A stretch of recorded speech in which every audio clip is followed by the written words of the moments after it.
E aí, pessoal, boa noite.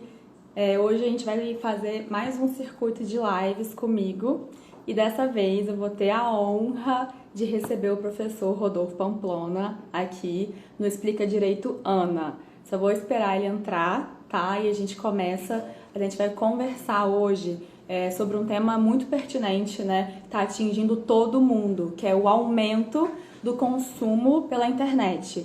Então, pessoas que não tinham esse hábito de comprar pela internet estão comprando, lojas também que não tinham essa estrutura online tiveram que construir do dia para a noite, né, essa estrutura. Então eu vou conversar hoje com o professor Rodolfo Pamplona sobre esse assunto. Vou esperar ele entrar aqui na live e aí a gente começa, tá bom? Vou até enviar aqui para ele. Ai, que legal, Ana, Salvador, Bahia. Aí, ó, Rodolfo Pamplona já entrou. Vou colocar aqui. Vamos lá.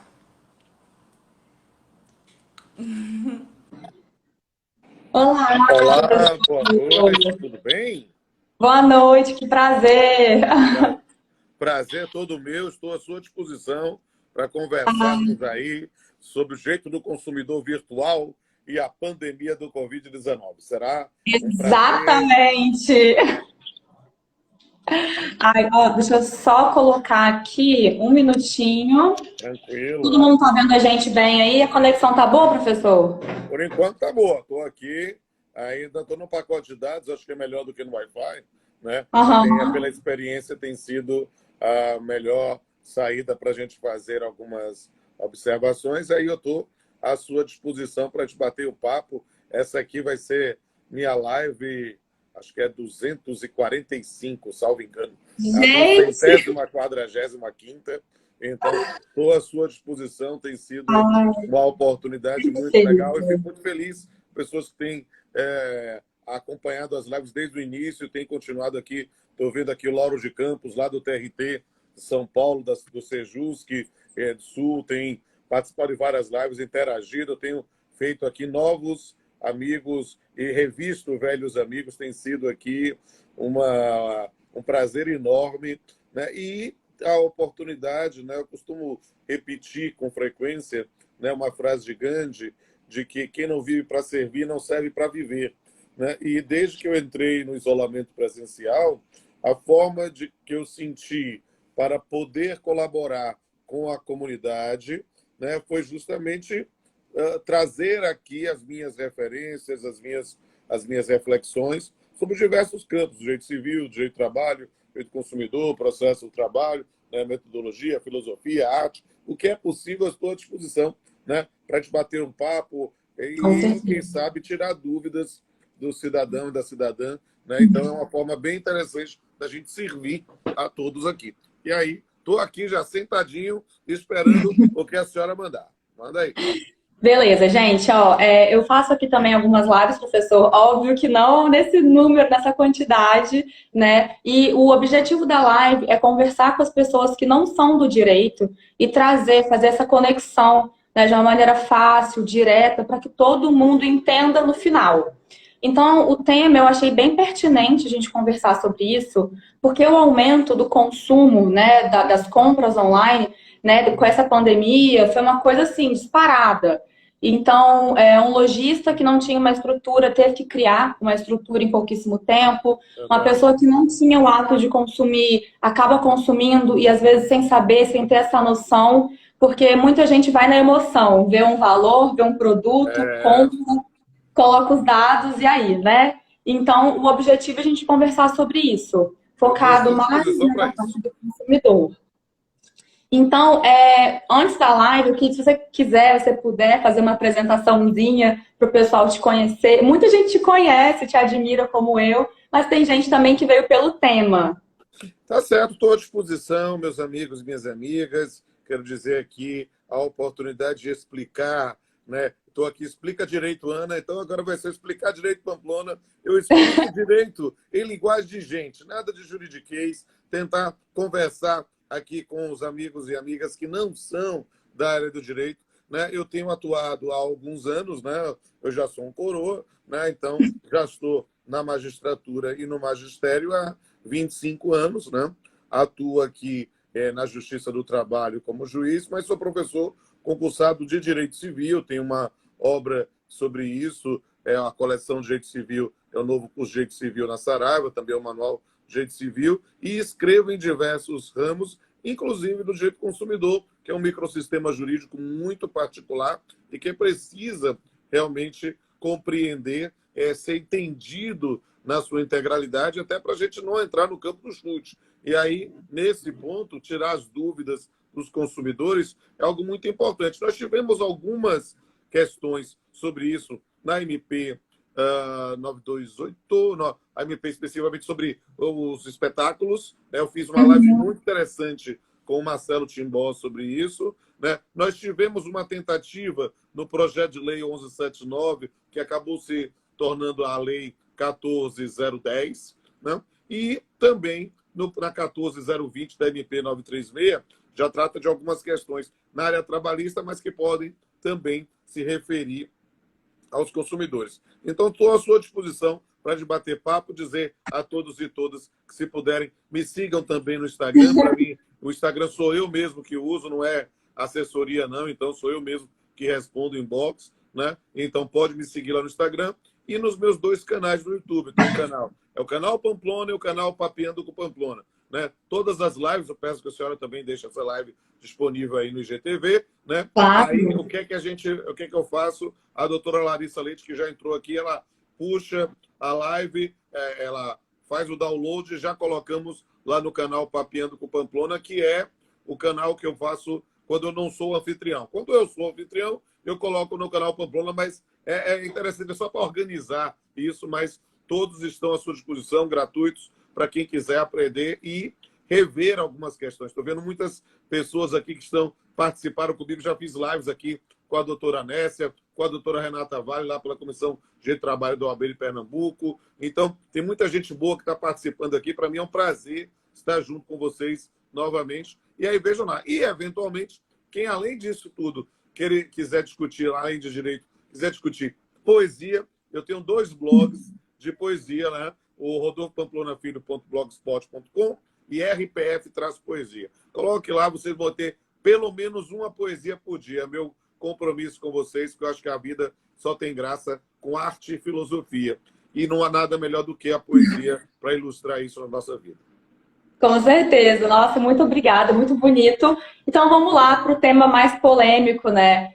Você acha que o direito do consumidor ele está preparado para essa mudança, para essa entrada quase que total no mundo digital?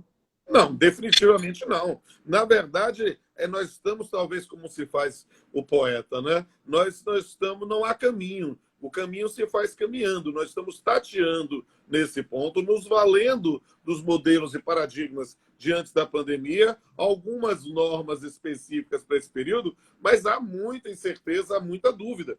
É claro que o sistema brasileiro de tutela jurídica das relações de consumo é um dos melhores do mundo. Eu tenho muito orgulho do CDC, né, de 94, que trouxe realmente um sistema que prestigia o consumidor.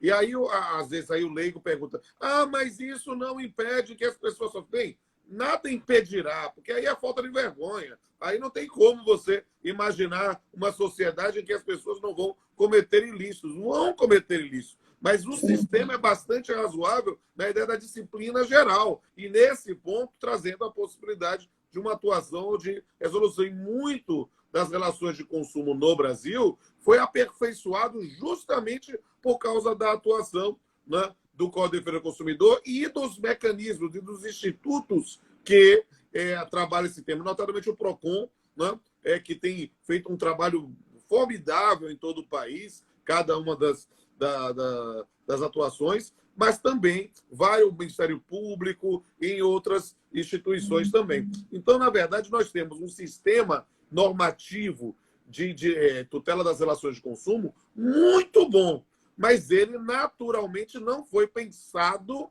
para essas relações virtuais. Eu vi a senhora falando lá no começo, e é a mais pura verdade. Nós estávamos com um sistema de atendimentos presenciais, shoppings, e de repente, da noite para o dia, tivemos que nos tornar especialistas em outras formas de entrega. E as pessoas sair da sua zona de conforto não é fácil. Então, ter essa adaptação em qualquer atividade não é algo fácil. Então, nós passamos a ter adaptações. Por exemplo, nas relações de trabalho, a gente pode pensar isso na repercussão para as relações de consumo, na questão dos professores das instituições de ensino fundamental, ensino médio ou ensino superior. De repente, os professores tiveram que se virar para se tornar youtubers, né? Tentar fazer algum tipo de forma de comunicação em que muitos tiveram que sair da zona de conforto. Imagine uma coisa, um jovem professor de 22, 23 anos que já está acostumado com outro, é alguém que já está perto de se aposentar e, de repente, ele que não sabia nem usar um telefone touchscreen ou tinha dificuldade, teve que, da noite para o dia, aprender a fazer isso. Perceba que isso, na verdade, a própria noção da valorização do trabalho, para quem tem filho pequeno, por exemplo, e que achava que a vida de professor era fácil, de repente agora está no homeschooling, um acompanhamento virtual e percebendo a importância da sala de aula, né? Então, são, nesse ponto, várias questões, né, de uma constatação fática que a gente vai ver que o sistema normativo não foi assim, pirlim-pim-pim, temos de novo aí uma nova legislação assumida. Não, é a mesma legislação feita anteriormente, uma legislação muito boa, mas que naturalmente não vai conseguir resolver todos os problemas. E aí a gente atua com uma visão mais principiológica, uma questão mais casuística, para tentar verificar na construção de uma jurisprudência sobre a matéria. Há várias questões interessantíssimas que eu posso abordar. O que a senhora perguntar, eu estou à sua disposição.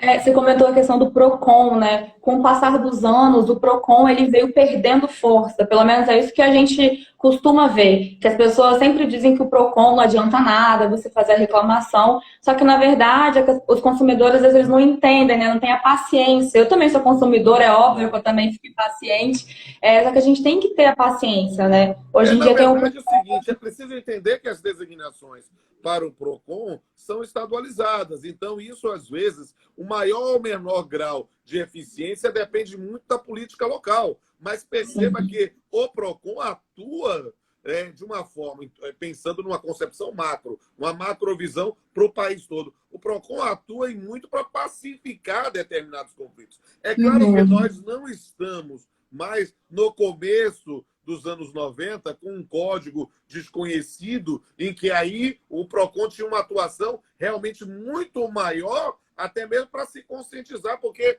é preciso, doutora, saber que a gente vive num país autoritário, um país com uma tradição muito autoritária. A gente tem um resquício de Casagrande Senzala enorme, seja nas relações de trabalho, nas relações de consumo, nas relações civis como um todo. O indivíduo, eu sou o dono, eu faço, eu quero, e não compreende a noção do abuso de direito ou da função social. Então, perceba que foi um longo caminho, um caminho que não terminou de caminhar, um longo caminho desde a Constituição de 88, desde o CDC em 94, para a gente começar a entender essa noção de consciência de cidadania. E é algo que, na verdade, a senhora é evidentemente muito mais jovem do que eu, mas eu digo que talvez nem a geração da senhora vai conseguir compreender totalmente e ver realizado na relação jurídica de direito material, com a presteza que se quer, essas questões. Mas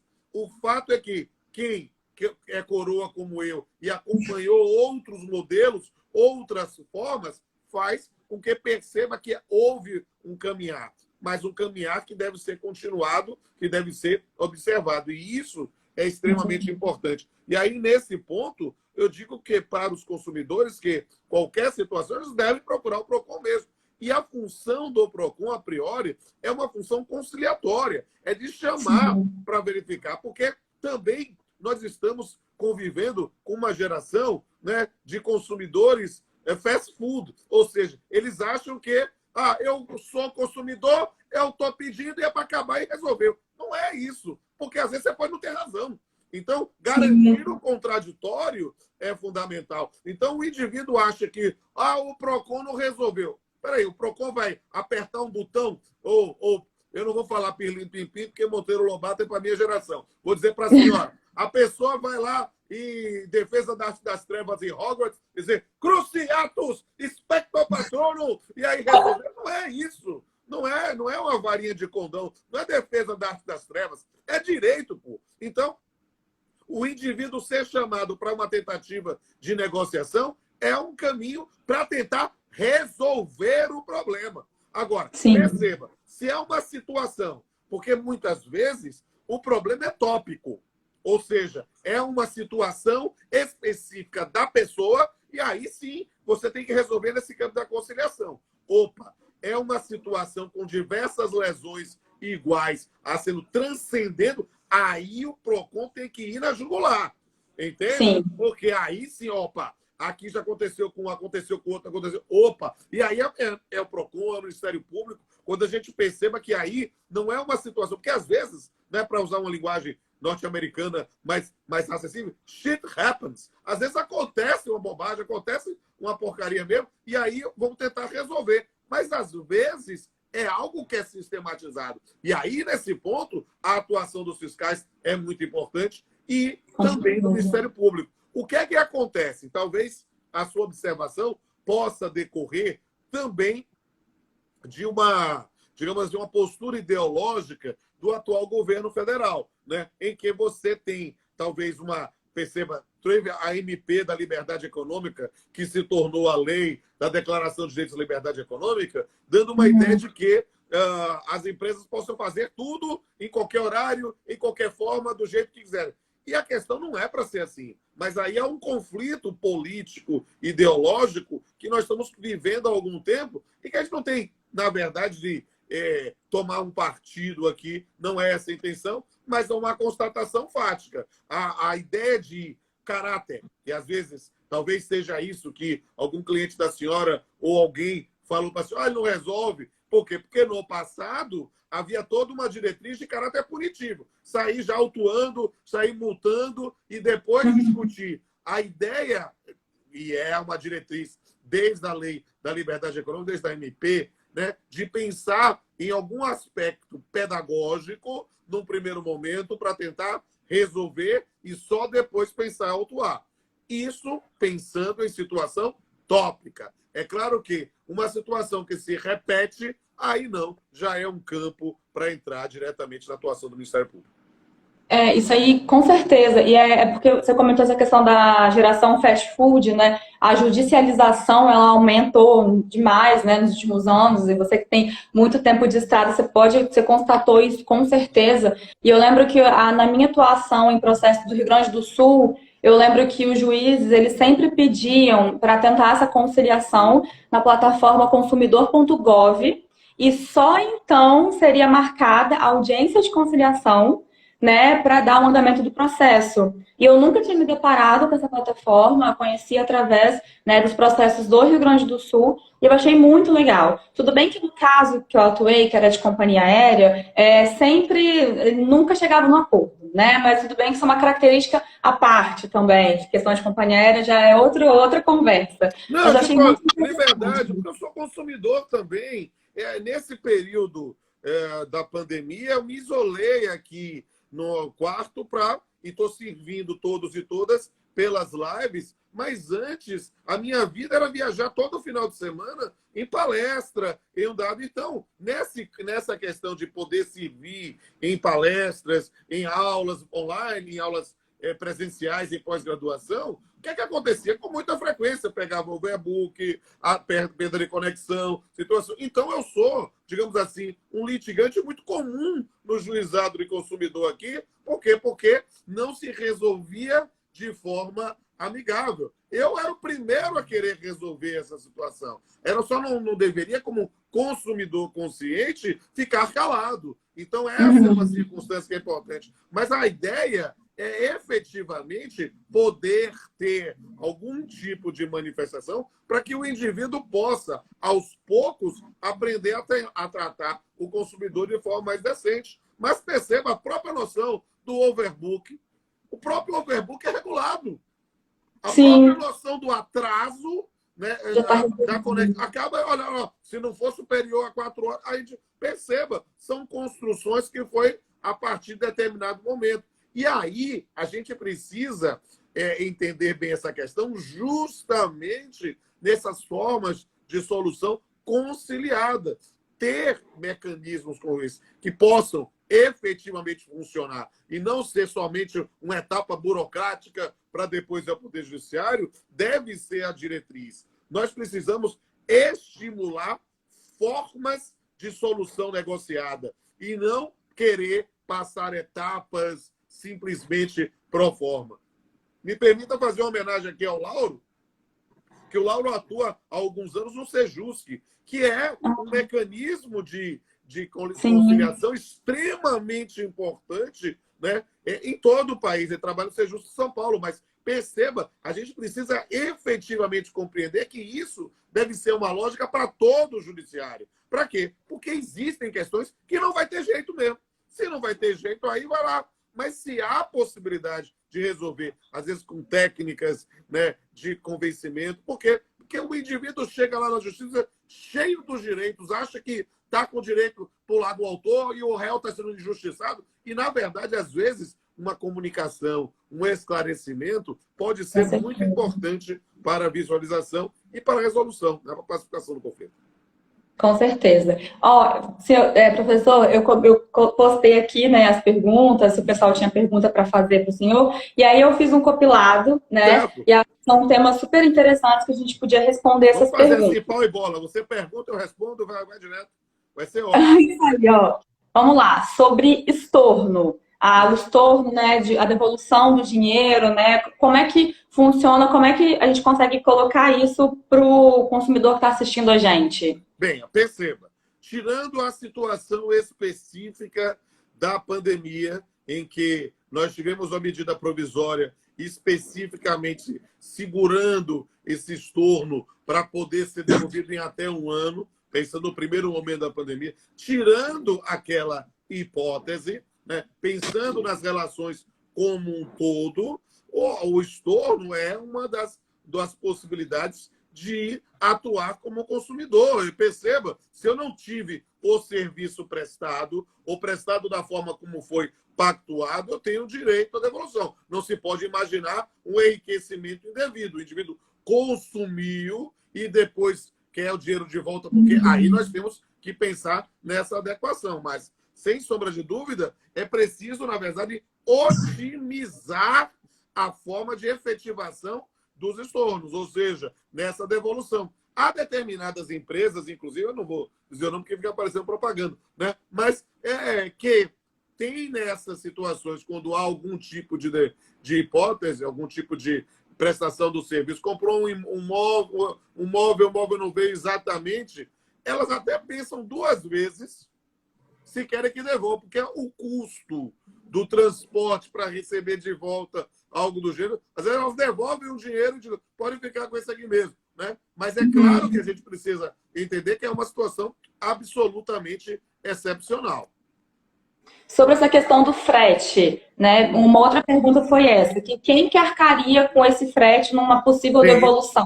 Tem de ser o fornecedor, não é? A gente não pode, nessa assim, aqui nós estamos desfazendo o negócio, né? Nós temos que, não podemos imputar ao consumidor isso. Agora, como é que a gente faz essas circunstâncias de fato? Aí é uma situação de verificar justamente o campo da negociação. Se quer se imputar ao consumidor as despesas do frete para a devolução, nós temos um campo que vai pedir o Poder Judiciário, porque a priori não é razoável.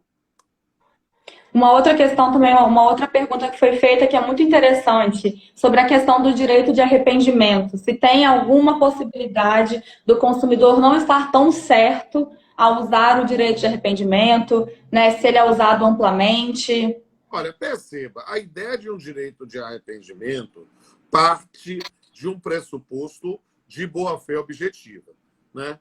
Você tem uma previsão específica, né, sobre isso. Tivemos aí a questão do 1176, que virou a lei 1410, mas, a priori, a ideia do direito de arrependimento ela é um direito do consumidor.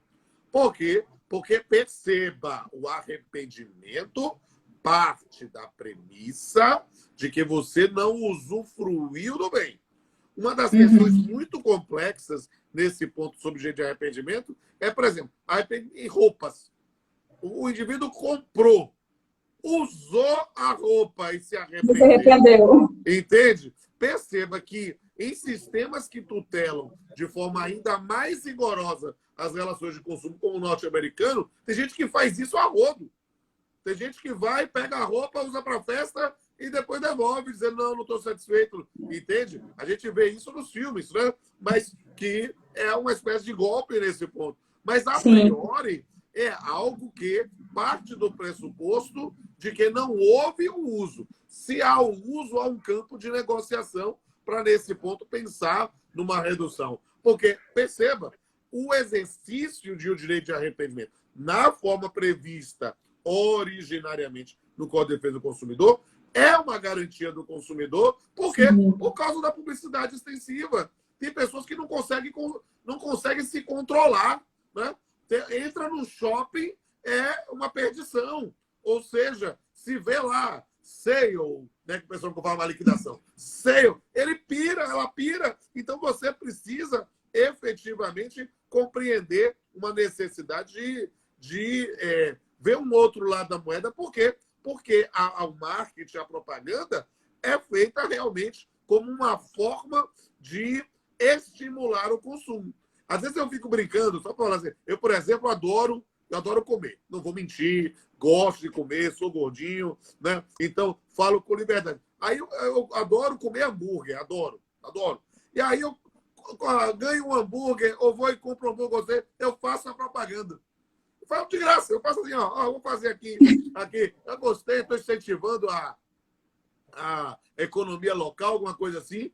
Aí as pessoas, eu gosto de comer, então eu falo como foi prazerosa sensação. As pessoas dizem assim, olha, eu fiquei com vontade, mas não queria comer de regime. Mas faz parte desse mundo novo que a gente está falando. Só para falar sobre a questão do direito de arrependimento, no período da pandemia, a gente tem que ficar ligado na MP 948, que foi que trabalhou essa circunstância de um tempo maior por causa das viagens ou do show, a menos que tenha sido, né, essa pagamento. Mas perceba, para atividade artística, por exemplo, que normalmente não se recebe antecipadamente, salvo um grande artista da vida, né, a situação deixou à míngua determinados profissionais que prestam serviços, né?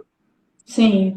Perguntaram aqui também, ó, aqui se tem diferença entre o direito de arrependimento em loja física e em loja digital, online. Perceba, a gente vai fazer aquela diferença entre a compra presencial e a compra que não é presencial. É uma disciplina normal prevista no próprio Código de Defesa do Consumidor. No projeto Lei 1179, nós tivemos que é a tentativa de tratamento diferenciado. Sim. E aí, puxando o gancho, inclusive, da sua última resposta, né, professor? Essa pessoa que não se controla, que acaba comprando demais, a gente acaba entrando, né, nessa segunda parte da live, que é a questão dos crimes virtuais. Porque uma pessoa ela pode, né, comprar numa loja fraudulenta, cair aí no conto de alguém. E aí eu queria trazer um pouquinho do que é esse crime virtual, né? O que é considerado crime virtual e o que a pessoa faz quando ela descobre, quando ela percebe que ela caiu nesse tipo de golpe. Primeira coisa, precisa denunciar imediatamente. E eu vou dizer com liberdade, acho que eu tenho um lugar de fala para isso, né? Eu fiz uma postagem esse final de semana justamente sobre isso.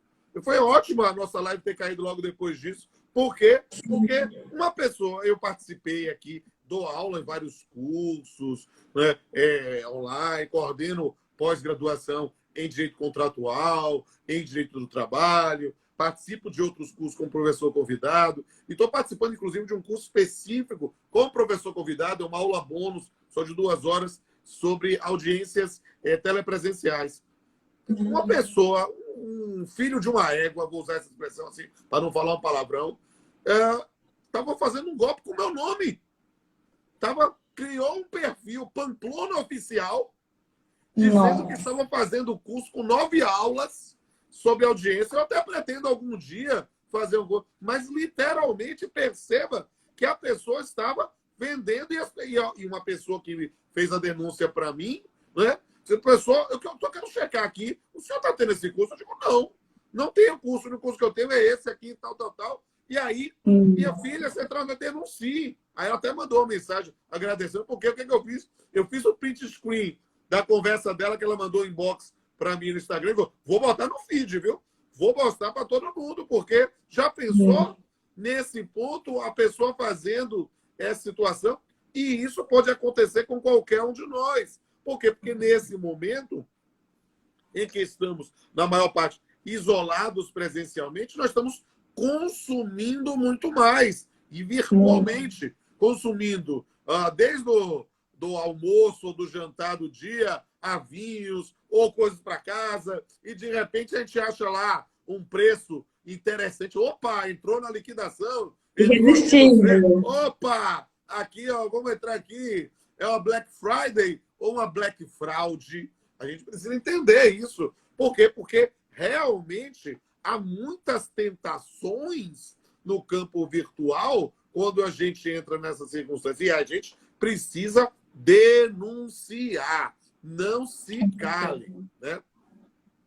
Eu estava vendo uma outra alternativa, além da denúncia, óbvio, né? Procurar a delegacia de crimes digitais. Também uma outra situação que pode ser feita é você fazer aquele registro, né, no cartório de notas.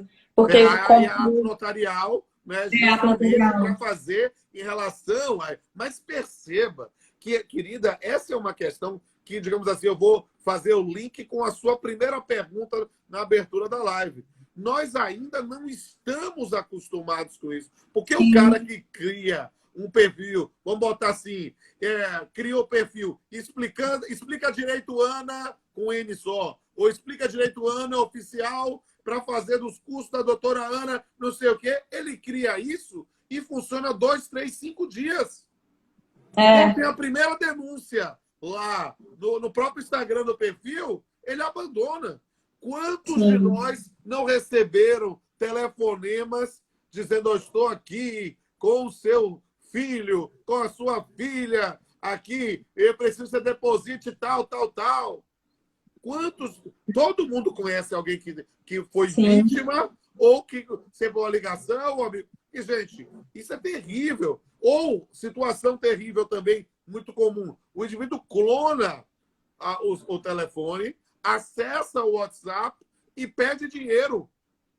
Sim, isso é muito famoso. O telefone nesse momento está vendo. Isso aconteceu uma vez isso com um outro professor amigo meu, né? E aí ele disse: me dê aí que eu vou ligar pro cara e vou soltar os cachorros com a voz grave. E aí a coisa voltou. Mas perceba quantas pessoas já tinham sido ameaçadas nesse ponto ou de boa fé.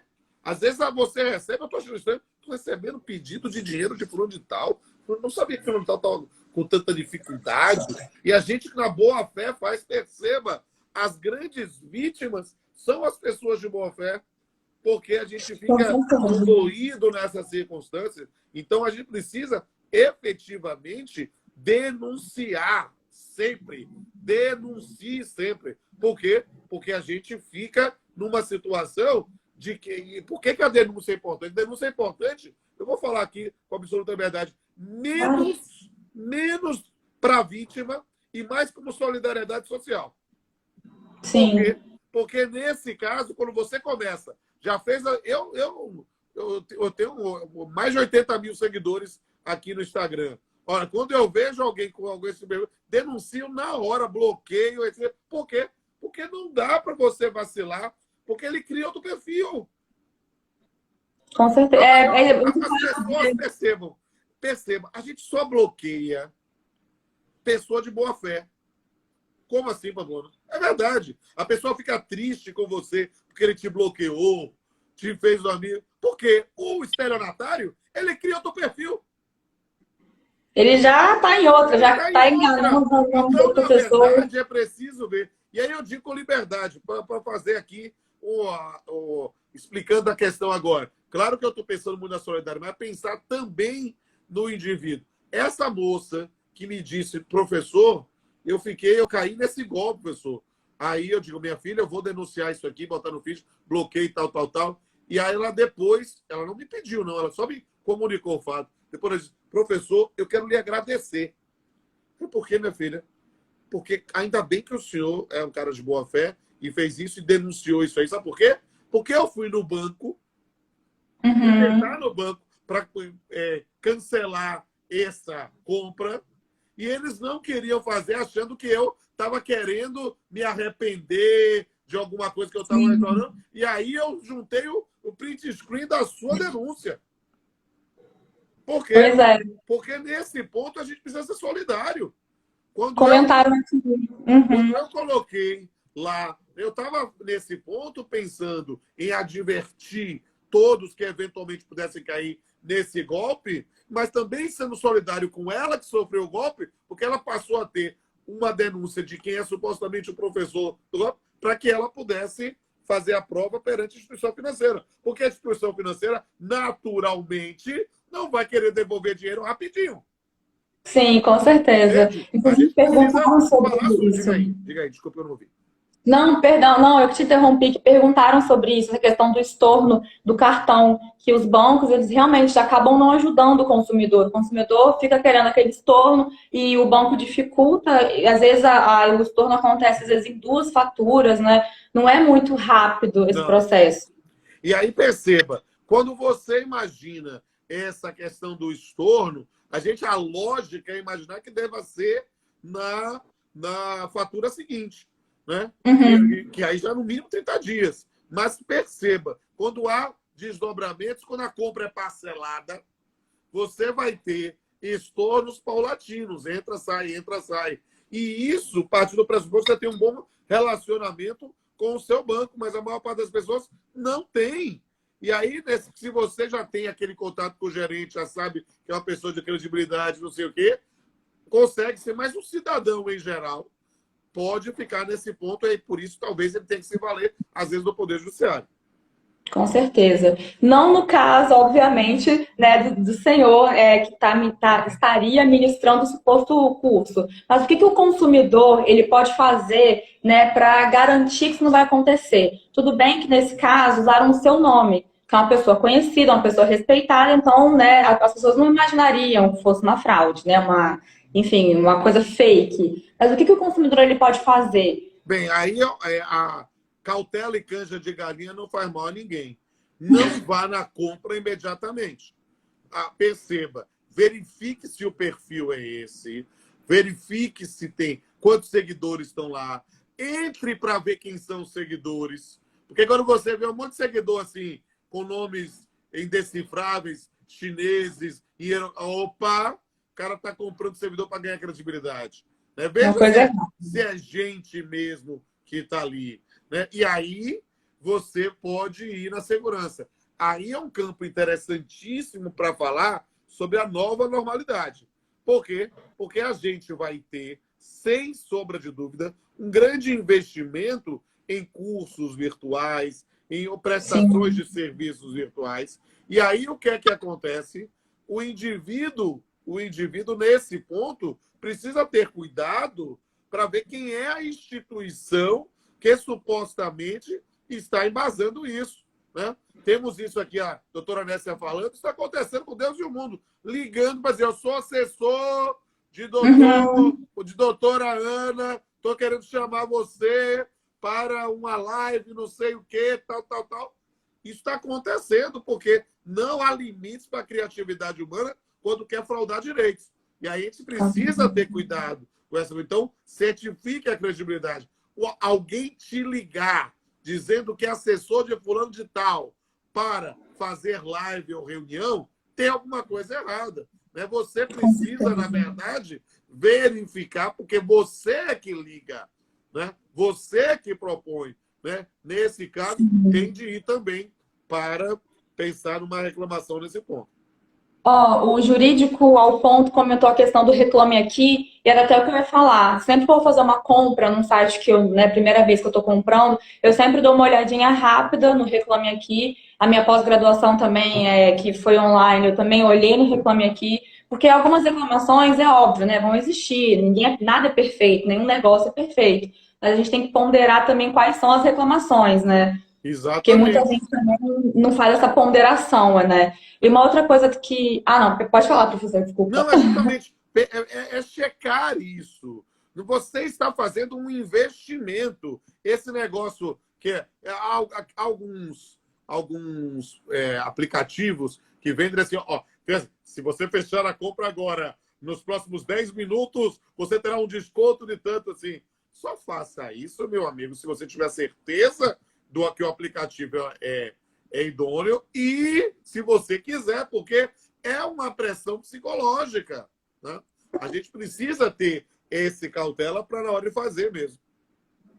O direito, acho que o direito acaba não olhando essa questão do marketing digital, porque isso, inclusive, é um dos gatilhos que são ensinados. Quando você faz um curso de marketing digital, eu nunca fiz um curso, mas já vi um pouquinho sobre, que isso aí é um gatilho que é ensinado. Essa coisa da escassez, do compre agora ou você nunca Isso, mais vai ter aquele produto. E o exatamente. consumidor acaba indo na emoção e comprando aquilo, né? Exatamente. E aí a importância do direito de arrependimento. Com certeza. Porque é Isso aí. justamente em função dessa forma ostensiva com que o consumidor é abordado para ter Com consumo. certeza. Com certeza, com essa questão, acho que o direito vai acabar se voltando mais para isso agora, né? As pesquisas e artigos, legislações, a gente tem que abrir os olhos para isso, né? Porque, querendo ou não, é uma realidade. Todo mundo hoje vende algum curso de marketing ou de direito mesmo. Pessoas que você nem conhecia estão vendendo cursos. E aí, sabe? Esse curso realmente vale aquilo? É daquele valor? É uma coisa que vai te agregar conhecimento? Ou é só mesmo porque a pessoa é famosa no Instagram, que ela tá Isso, vendendo um curso e quer dizer que vale a pena, né? E o isso. difícil do Instagram é que, por exemplo, você Vou até fazer um você não abraço aqui consegue. para o professor Vinícius Taveira. Eu ainda vou fazer uma postagem. Eu ganhei uma caneca linda dele. Vou fazer uma postagem. Fiz uma live muito legal com ele. E aí também uma live para a senhora fazer também. É um juiz lá da Ai, 15ª região. claro. Gente muito boa. Não é o prazer. A dificuldade, né, dessa questão do Instagram especificamente é que a gente não consegue ter um CNPJ. A gente não consegue fazer o rastreamento dessa empresa, né? Isso. Esse é um ponto que a gente precisa analisar efetivamente, justamente nesse ponto. Aqui o Marco Antônio está perguntando uma coisa muito importante. Até que ponto é efetivo o arrependimento nesse. Perceba que aqui, a priori, não é arrependimento. É literalmente cancelamento, porque houve uma fraude. Não se trata Sim, teórica, porque o serviço não vai ser ministrado. Era literalmente uma fraude. E aí a gente precisa, nesse ponto, o grande lance lá, você vai pagar no cartão de crédito, então verificar esse dado, verifique qual é o vencimento do seu cartão de crédito, para que não haja o débito antes. E aí, nesse ponto, o campo aí maior é da investigação pela empresa de cartão de crédito. Ela que corre atrás, para que você não perca o seu dinheiro. uma outra dica de cartão de crédito, lembrei aqui agora. Quando for fazer uma compra online, você pode fazer um cartão virtual, que você não vai colocar o seu cartão que você usa físico, você cria, né, um outro número de cartão, que por um acaso esses sites que captam dados, né, clonam cartão também online, você já fica livre disso. Né? Essa é Isso. uma dica para todo mundo que está assistindo. Não sei se todo mundo conhece essa modalidade, Uhum. que é muito É interessante. uma forma interessante de você tentar se acautelar. Vale a pena sim. Vale a pena. Uma outra coisa também que perguntaram é sobre a lei do e-commerce, uma que foi feita em 2013, um complemento do Código Civil. E se você colocar, olhar assim, tanto essa lei do e-commerce quanto a LGPD, a gente encontra alguns pontos de contato, que é essa cobrança das empresas de serem mais transparentes com os consumidores, de dizerem por que estão captando dados, de dizer para onde que esses dados vão. Isso é importantíssimo, querida, mas perceba, essa acaba sendo hoje também um problema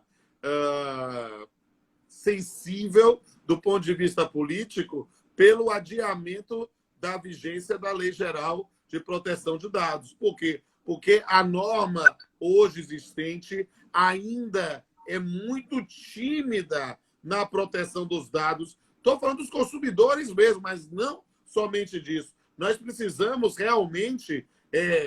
Tem aquele filme, precisamos falar sobre Kevin, precisamos falar sobre proteção de dados, porque os nossos dados estão disponíveis. Quando você faz uma postagem no Instagram, diz lá um local, a pessoa pode te rastrear, né? Olha, há vários cursos hoje sobre direito digital e que o indivíduo, olha, eu posso achar a sua vida toda, né? Há um curso de direito digital aqui na Faculdade Baiana de Direito, eu coordeno lá a pós-graduação em trabalho, processo de trabalho, mas é divertido, porque como eu sou muito ativo em redes sociais, toda vez que o professor quer assim, mostrar para os alunos, vamos pegar uma vítima, professor Pamplona. E aí ele vai dizer, ó, eu posso dizer que o professor Pamplona hoje fez isso. Por quê? Porque ele mostra, rastreando, não somente IP, mas nesse ponto ele consegue verificar locais em que eu estive. Posso ser rastreado. Onde há intimidade, onde há privacidade? Nenhuma. E a gente precisa ter essa proteção. Vou mandar um abraço aqui para o professor Humberto Luiz Júnior, lá de Caratinga, que eu fiz uma palestra lá e acabou virando meu filho lá. Ele me chama de papai. Benção, papai. Benção, meu filho. Só não peço alimentos, a benção eu dou. Mas é verdade, né? A gente vai na farmácia fazer uma compra de um chiclete e pedem o seu CPF. Exatamente. E se você pede uma explicação, eles não sabem te dizer. Eles só dizem, porque sim. Isso, exato. Então, não, é porque são as regras. E perceba, nossos dados estão aí rodando o mundo e aí as pessoas não se tocam para isso. É uma situação muito complicada e que a gente precisa aprender a se preservar mais. Com certeza. E aí, já encaminhando então para o final do nosso papo, né? Porque é só uma conversa informal mesmo, um bate-papo, né? Aqui é muito interessante. Quais são as principais dicas para os consumidores, né? Tanto de proteção quanto de compra. O que o senhor indica aí para a gente? A primeira coisa não se antecipe. Tente conter um pouco a ansiedade.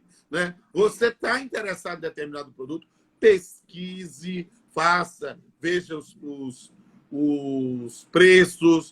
E quando achou um preço que lhe parece adequado, verifique quem é a empresa. Se ela tem uma loja física ou não, se é efetivamente o site. Às vezes, empresas mudam lá a extensão e o indivíduo coloca o nome e você está entrando numa furada.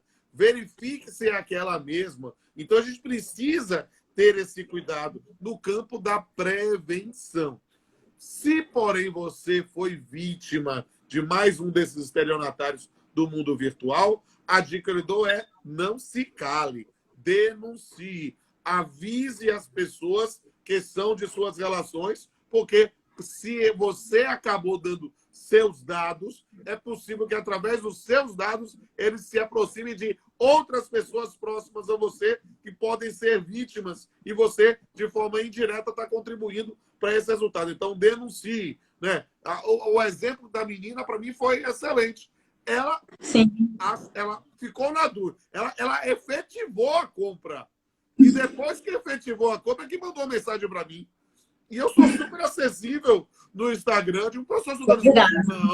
Não estou dando, não. Cuidado, denuncie, faça isso. E aí pedir autorização. Eu vou postar aqui no feed para que outras pessoas não caiam nisso. Às vezes a pessoa é tímida, aquela coisa tem um dado. Eu digo, não, eu converso com todo mundo aqui. Às vezes não dá tempo, mas converso com todo mundo. Né? Às vezes pode não ser imediato, mas vou responder sim. E aí é uma forma da gente se comunicar. Né? Aqui, doutor Lauro diz assim, compro de lojas mais famosas, compro, na verdade, de lojas mais conhecidas. É interessante ver esse dado e, às vezes, a diferença realmente fica no frete. Analisar o frete é uma coisa importantíssima nesse ponto, porque, às vezes, você compra lá num aplicativo de entrega de comida, não vou dizer os nomes, né? Mas todo mundo sabe. E aí, o que é que acontece? Você vai fiado naquela que está frete grátis. Aí, frete grátis, aí quando você vai olhar o preço já está embutido no frete e muito mais. Né? Então, é preciso verificar isso.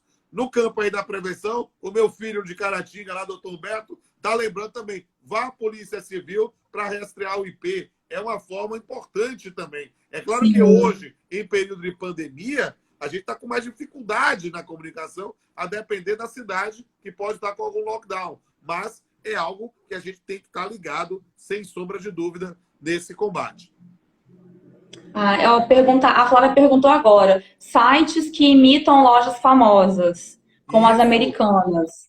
Aí, a dizer que a empresa tem responsabilidade, eu não acho que seja o caminho, porque ela também é vítima, nesse ponto, do mau uso de sua marca, né? Então, é algo que você pensa em responsabilizar alguém que não tem nenhum vínculo, nenhuma parte da cadeia produtiva nesse ponto. É preciso compreender realmente que a gente precisa enfrentar essa questão e que ela, embora mais poderosa do ponto de vista econômico, né, nós temos que, nesse ponto, ver que ela também é vítima. Então tá, é isso. Olha, gente, eu gostei muito da participação de vocês todos. Professor, é uma honra. Você já deve ter ouvido isso 1 milhão de vezes, mas olha, todo mundo que fez direito, né, fez a faculdade, se deparou com seus livros, tanto no âmbito civil quanto trabalhista. O senhor escreve muito bem, é muito didático, realmente é muito acessível para quem não está acreditando. Eu mandei mensagem propondo a live, depois eu conversei com a Marta, então eu queria agradecer também pela Marta.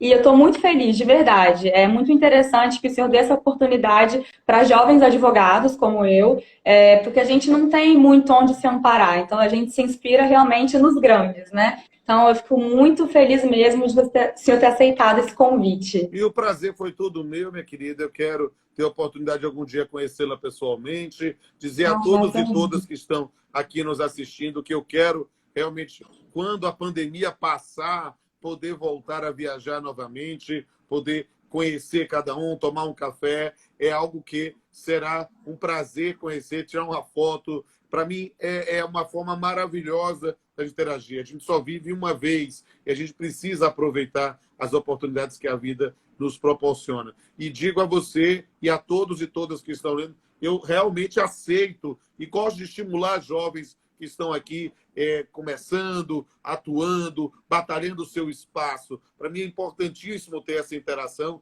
e isso, para mim, é realmente uma satisfação, porque isso é servir à comunidade. Se eu já estou dobrando o cabo da Boa Esperança de mais de 25 anos na magistratura e magistério, né, para mim vai ser muito feliz, uma grande oportunidade saber que você vai estar brilhando cada vez mais. Pessoal, eu agradeço. E o senhor vai ter muitos anos ainda pela frente para brilhar, ensinar, fazer live, curso, tá? A gente te espera aqui em Vitória. Tenho certeza que o senhor será sempre muito bem recebido aqui. Não sei como é que vai ser agora aí com a pandemia. Eu dava sempre, uma vez por ano, uma aula na FDV, ou na pós de trabalho, ou às vezes também na pós de civil, né? Será, eu não sei como é que vai ser o pós-pandemia, mas para mim vai ser sempre uma oportunidade maravilhosa conhecer todos e todas. Fico muito feliz. Muito obrigada a todos que participaram. Depois eu posso fazer um post, né, respondendo diretamente alguma outra pergunta. E estou aqui sempre à disposição, professor. Prazer meu. O pessoal pediu aqui, só para encerrar, algum poeminha. E aí eu digo assim, olha, eu recito muitos de cabeça, vários assim, mas tem muito pouco tempo. Então, eu vou lançar um novo livro, né, de poesia na pandemia, que eu fiz mais de 30 poemas na pandemia, resolvi juntar tudo e fazer. Então, eu vou falar um pouco sobre um tema correlato aqui à nossa live. Privacidade, né, já que está falando dos nossos dados. Privacidade na pandemia. O que é meu e de mais ninguém?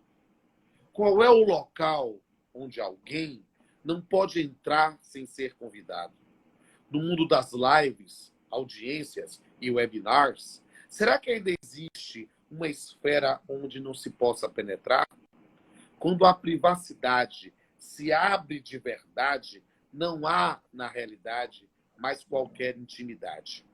Quando o privado, público se tornou, talvez não haja espaço sequer para o pudor. A gente se encontra em outra oportunidade. Perfeito. Obrigada, gente. Boa noite. Uma honra, professor. Muito obrigada de coração. Um abraço, beijo a todos e todas. Sigam aí, Explica Direito Ana, com 2 N's. Me siga R. Pamplona Filho e também lá meus canais do YouTube. Um beijo a todos Tá vocês. bom. Até a Um próxima. beijo, gente. Boa noite. Muito obrigada. Tchau.